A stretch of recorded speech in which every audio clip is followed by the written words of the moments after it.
Hi everybody, it's Don. Well, I have my biopsy date, when they're going to do the biopsy, and I have been thinking about some stuff.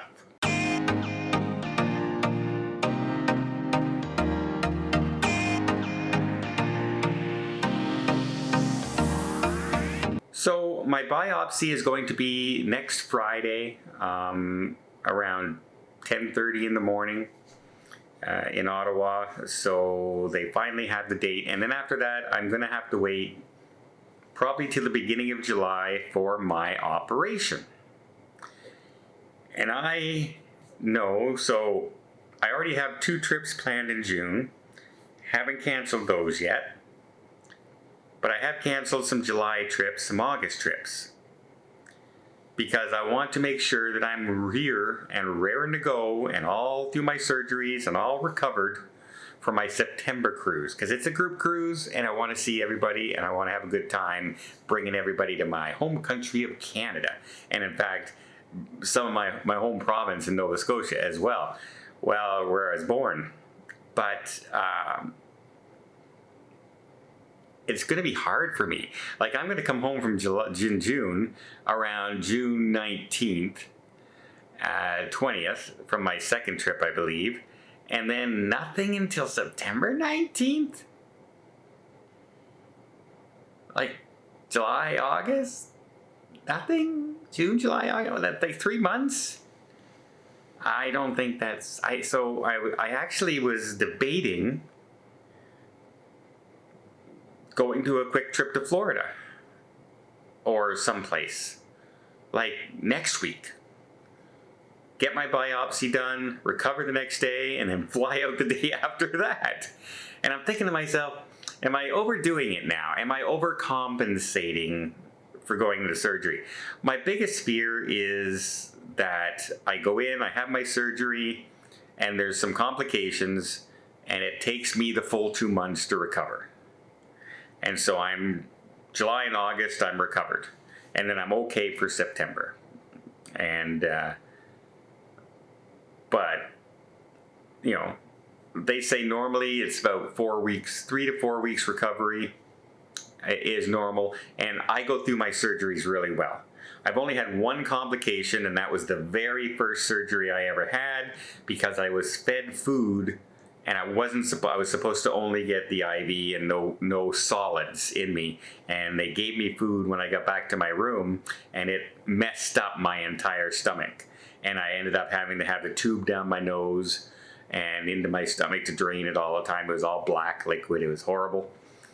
Worst time in my life experience. Like, that was like, you couldn't move because it would choke you. Every time you moved, you felt like, oh, like this. Hated it, everybody. Absolutely hated it. And I was there like 9 days because of that.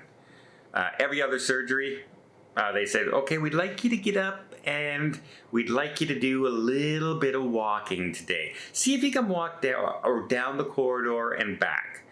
And by the end of that day, I was circling the hospital, like the floor, over and over and over and over again, because they said the more you walk, the more it clears you up inside, and it gets your urinary tract movement, your bowels movement, your lungs movement. The more you walk, the more you do that, the more faster you'll get out. So I just kept doing it. I wasn't in any pain. I wasn't in it. Boom, boom, boom, walk, walk, walk. And so I've been out of the hospital very, very quickly. And I've been recovered very, very quickly. In fact, during my entire chemo and cancer treatments and everything, I never had any medication that I literally have an entire drawer at one point full of medication they give you and send you home with, and say, if you need this, take this. If you need that, take this. If you feel like this, take that. And I never once took a single pill, because I always thought that if it's not real painful, it's just a little uncomfortable, let your body handle it. Let your body work through it. And that was kind of my thought process. And I thought, the more I'm fighting it like that, the more I'm fighting for myself to keep going. You know what I mean? I'm not relying on sedatives, and I'm not relying on other things. let my body, let my mind work on the problem.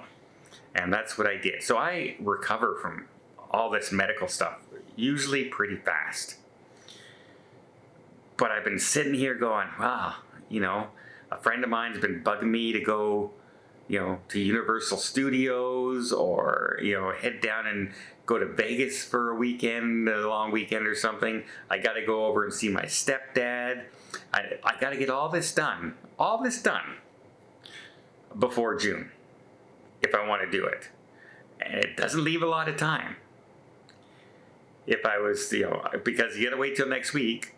So next Friday, today's the 5th, so the Friday would be the 12th. I go in for the 12th. On the 13th, I recover. If I left for a week on the 14th, that brings me back on the 21st. That weekend, I'm supposed to be going to visit my stepdad.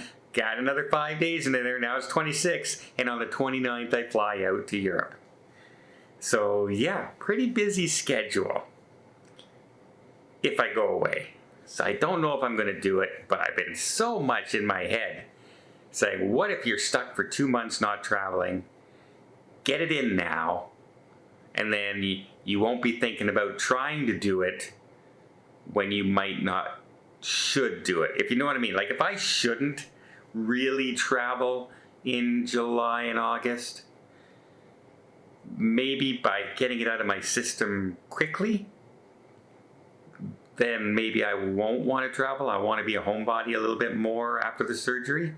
But I know if I go for my surgery and I'm feeling really good after 2 weeks, I'm going to want to go someplace. And I might not be the best idea to do that. Of course, I would have to have my doctor's permission. Because after surgery, no insurance will cover you if you leave without your doctor's permission. So I'm not a stupid person. I'm not a dummy.